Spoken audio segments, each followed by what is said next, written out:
सभी को देखिए, इस वीडियो में हम एसएससी सीजीएल 2022 में जो हाल ही में एग्ज़ाम चल रहे हैं उनमें से इंग्लिश में जो भी 25 क्वेश्चन आपके आते हैं तो 1 से लेके 10 दिसंबर के बीच इंग्लिश के एसएससी सीजीएल 2022 में जो भी क्वेश्चन पूछे गए हैं उन क्वेश्चनों का सभी निचोड़ और वही करेक्ट 100% करेक्ट क्वेश्चनों को लेके यहाँ पे आए हैं। तो जिनका भी एग्ज़ाम अभी बाकी है उनके लिए ये वीडियो काफ़ी इंपॉर्टेंट है, एसएससी सीजीएल वालों के लिए, क्योंकि इंग्लिश का एनालिसिस कोई नहीं कराता है। ठीक है, तो बड़े ध्यान से आपको क्वेश्चन एनालिसिस आंसर सब कराऊंगा इस वीडियो में, तो आपको शुरू से अंत तक देखना है। शुरू करते हैं। सबसे पहला क्वेश्चन जो है, इस तरह के क्वेश्चन बहुत आ रहे हैं और ये आया हुआ 100% आया हुआ क्वेश्चन है। तो ये है tick the correct spelled word. तो करेक्टली यानी कि इसमें चारों ऑप्शन में से कौन सा करेक्ट लिखा हुआ है।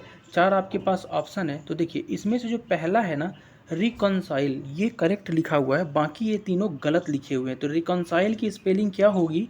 RECONCILE, रिकॉन्साइल, ये करेक्ट स्पेलिंग होगी। और समाधान करना इसका अर्थ होता है, रिकॉन्साइल मतलब होता है समाधान करना। ठीक, अगले क्वेश्चन की तरफ बढ़ेंगे। कुछ बड़ा क्वेश्चन है, क्या लिखा हुआ है पढ़िएगा। The sentence given with the blank are to be filled with appropriate word, 4 alternatives are suggested for each question.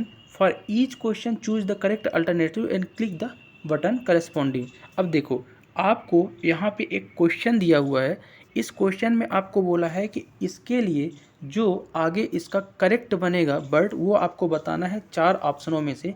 तो इससे एक सेंटेंस बनेगा, कैसे बनेगा? द पुलिस आर, ठीक है, इतना लिखा है। अब चार ऑप्शन है, देखो जरा। पहला है the police are keeping an eye, हो जाएगा on his activity. Police are जोड़ के शब्द को बनाना है। तो पहला ऑप्शन को अगर मैं पढ़ूँ और जोड़ूँ तो बनेगा कि the police are keeping an eye on his activity, ये आपका सही हो जाएगा। अगला ऑप्शन क्या देखो, तो कीपिंग वॉचफुल आइज नहीं होगा, कीपिंग बोथ आइज नहीं होगा, कीपिंग एन वन आइज नहीं होगा, एक आंख से नहीं देखेंगे, दोनों आंख से नहीं देखेंगे, वॉचफुल से नहीं देखेंगे। इसका राइट आंसर क्या होगा कि the police are keeping an eyes on his activity, ये पूरा इसका सेंटेंस हो जाएगा। तो राइट क्या हो जाएगा? The police are keeping on eyes and keeping an eyes हो जाएगा। ठीक है, क्योंकि आई के बाद ए एन लगता है, एन लगता है। ठीक है, अगर मैं इसके डिटेल सोल्यूशन की बात करूं तो क्या होगा कि option 1 is correct, keeping an eyes, a an लगता है ना आई के बाद। ठीक है, तो ये राइट हो जाएगा, यानी कि आप पुलिस की निगाह आपके ऊपर है। ठीक, अगला देखेंगे। तो अगला क्वेश्चन की मैं बात करूं तो select the most appropriate one word for the expression given below, यानी कि एक वर्ड बताना है। वन वर्ड सब्स्टिट्यूशन आप लोगों ने पढ़ा होगा। एक वर्ड बताना है इस शब्द के लिए जो इतना बड़ा एक्सप्रेशन लिखा हुआ है। लिखा क्या है? Release someone from a duty और ऑब्लिगेशन, यानी किसी को उसके काम से रिलीज कर देना, यानी मुक्त कर देना, बंधन मुक्त कर देना काम से, या ऑब्लिगेट कर देना, क्या कहलाता है? तो इसका जो राइट आंसर होगा वो होगा एक्सोनरेट। क्या हो जाएगा? एक्सोनरेट, यानी कि किसी को काम से यानी उसकी ड्यूटी से पद मुक्त कर देना। एक्सोनरेट कहने का मतलब ये कि इसका अर्थ क्या होता है? एक सेकेंड। तो किसी को भी उसके काम से यानी उसके कर्तव्य मुख, अगर मान लीजिए कोई पुलिस वाला है, उसको ड्यूटी से मुक्त कर दिया, यानी आज से आप फ्री हो, अब आपको काम नहीं करना है, रिटायर कर दिया, तो अपनी ड्यूटी से क्या हो गया? वो हट गया। तो क्या हो जाएगा? एक्सनरेट, इसका राइट आंसर हो जाएगा। मैं इन चारों ऑप्शनों का आप थोड़ा डिटेल डिस्कशन करूंगा।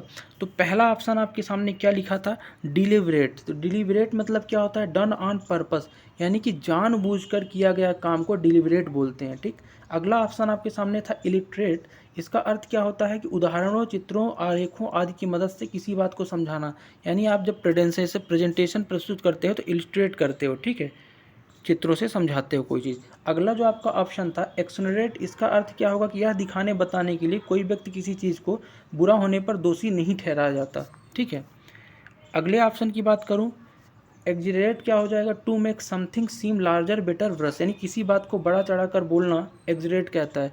हो सकता है कि यहाँ पे प्रोनाउंसिएट करने में मैं थोड़ा दिक्कत खा रहा हूँगा, लेकिन आपको जो शब्द लिखे हैं वो आपको समझ में आ रहे होंगे। ठीक है, अगला क्वेश्चन की मैं बात करूँगा कि select the most appropriate meaning of the given item, यानी एक मुहावरा आइटम है, उसका आपको मीनिंग बताना है चार ऑप्शनों में से। ऐसे क्वेश्चन बहुत आ रहे हैं।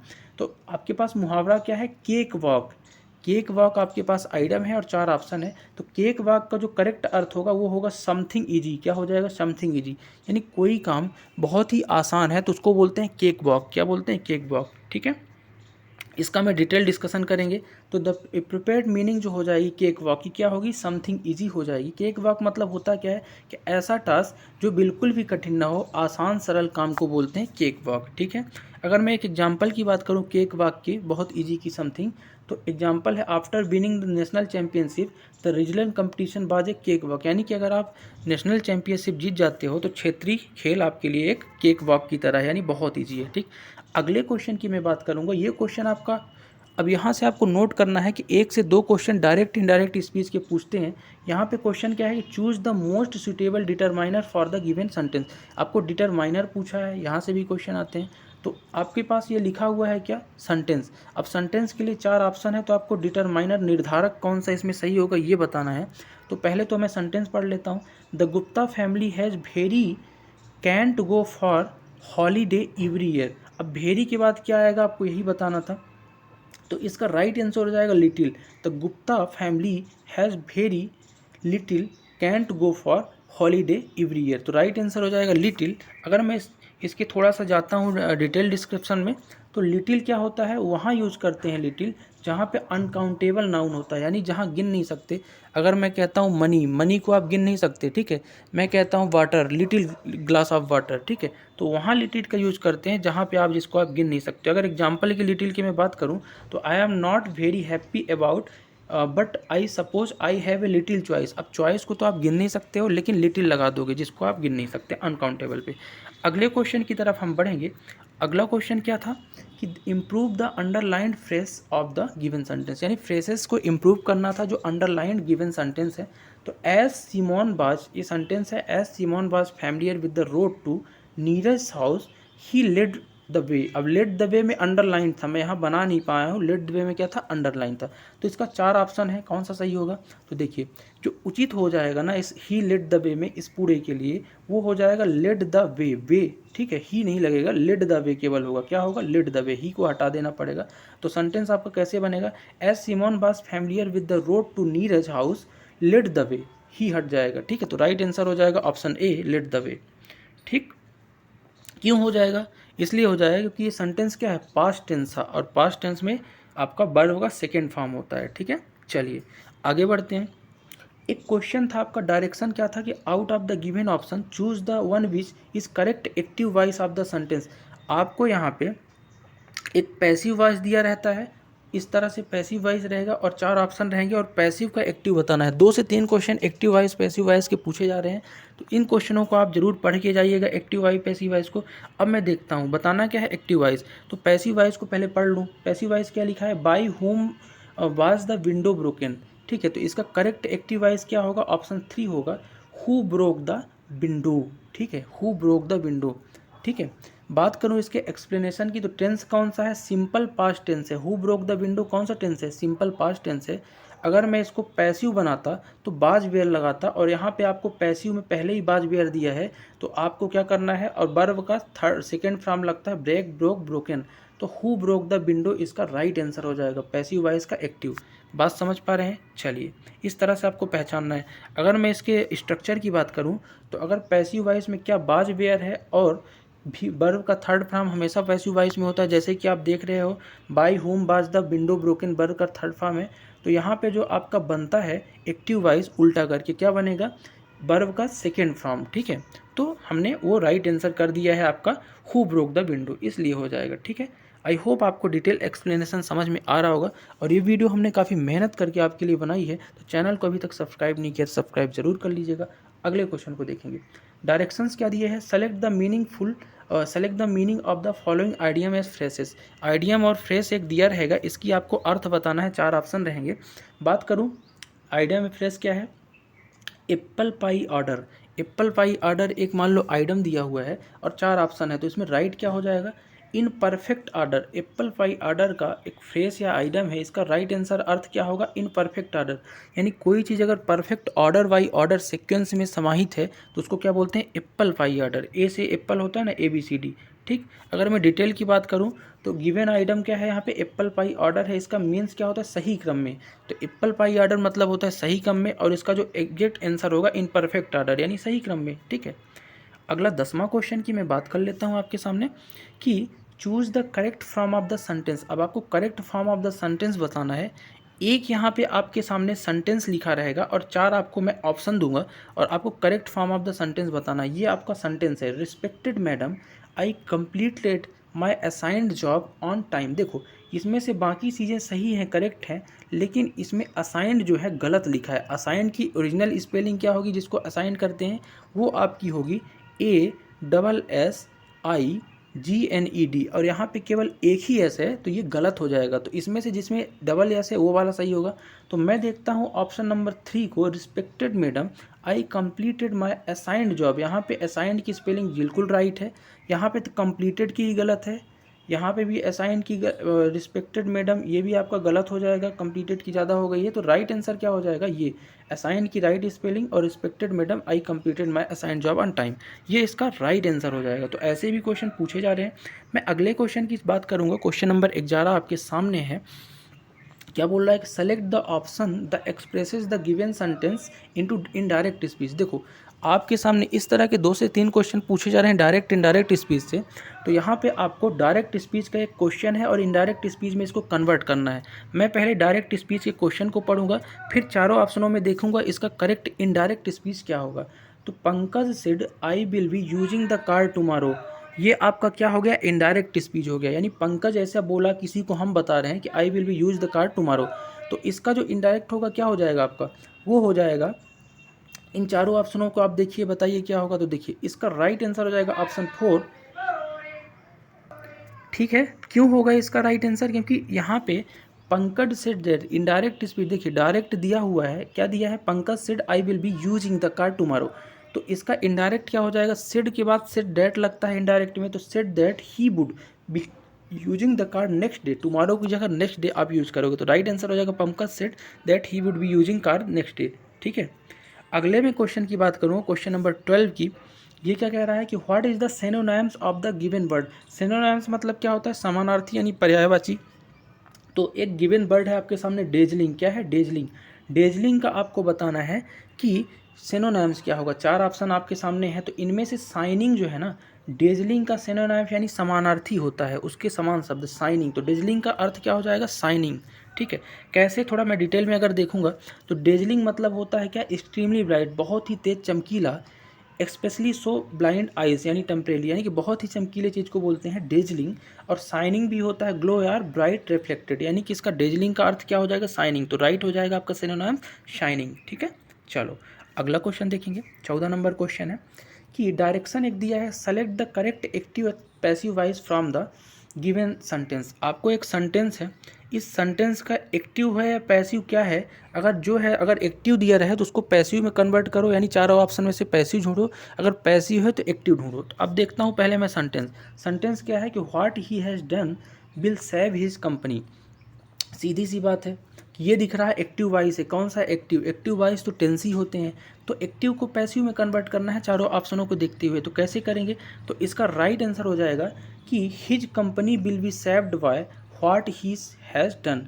अब देखो होता क्या है कि एक्टिव में पहले आप पहचानो कि कौन सा टेंस है, तो पहचानोगे तो हैज़ लगा है, डन भी है, यानी कि आप प्रेजेंट परफेक्ट टेंस की नहीं फ्यूचर परफेक्ट टेंस की बात करें, क्योंकि बिल भी है। ठीक है, तो ये क्या हो जाएगा आपका, इसका passive voice his company will be saved by what his done. इसके लिए आपको स्ट्रक्चर याद करना पड़ेगा।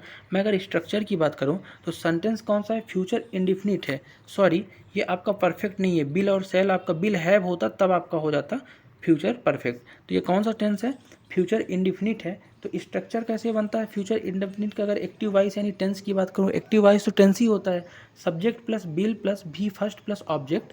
अगर इसको पैसिव में कन्वर्ट करोगे फ्यूचर इंडेफिनिट टेंस को, तो ऑब्जेक्ट प्लस बिल बी भी थर्ड बाय और सब्जेक्ट। तो इस यही तो मैंने किया है, देखो क्या क्या लिखा हुआ है, सब्जेक्ट प्लस बिल, फिर वर्ब का आपका फॉर्म लिखा हुआ है, और इसको मैंने कन्वर्ट कर दिया है पैसिव में। तो कौन सा ऑप्शन किया था, he his company will be saved by what his done. तो यहाँ पे आप देख ही रहे हो, सबसे पहले आपका कंपनी यानी ऑब्जेक्ट आ गया है, फिर वर्ब आ गया है हेल्पिंग वर्ब, सेव्ड आ गया है, सेव होता है यहाँ पे आपका, और सेव का भी थर्ड क्या हो जाएगा, सेव्ड।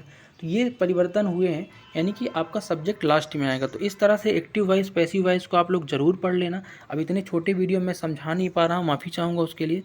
अगला देखेंगे question, in the following question out of the 4 alternative choose the word which is the best express meaning of the given and click the button corresponding. यानी कि आपको 4 ऑप्शन यहाँ पे दिए हुए हैं, तो एक वर्ड है, वर्ड दिया रहेगा और 4 ऑप्शन है, तो जो मोस्ट इम्प्रोइड मीनिंग निकलेगी इस वर्ड की ये बताना है। अब वर्ड क्या है, ऑस्ट्रेसाइज है, वर्ड लिखा हुआ है ऑस्ट्रेसाइज और 4 ऑप्शन है, तो ऑस्ट्रेसाइज का जो सबसे सटीक मीनिंग बैठता है वो बैठता है expel.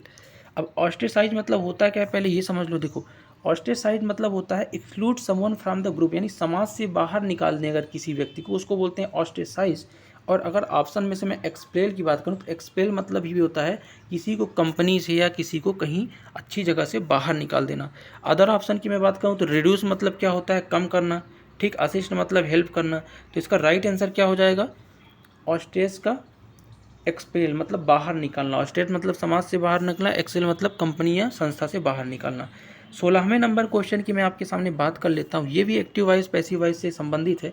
Choose change the sentence active to passive. अब एक सेंटेंस है एक्टिव वॉइस में है, इसको पैसिव में बनाना है, तो पहले एक्टिव वॉइस को आप पहचानो कौन सा टेंस है। देखो, I have not tested the wine, क्या लिखा है कि आई have not tested the wine, तो ये क्या हो जाएगा आपका, तो देख ही रहे हो, हैव लगा है और नॉट लिखा है और टेस्टेड है, यानी कि ये आपका प्रेजेंट का परफेक्ट टेंस हो जाएगा।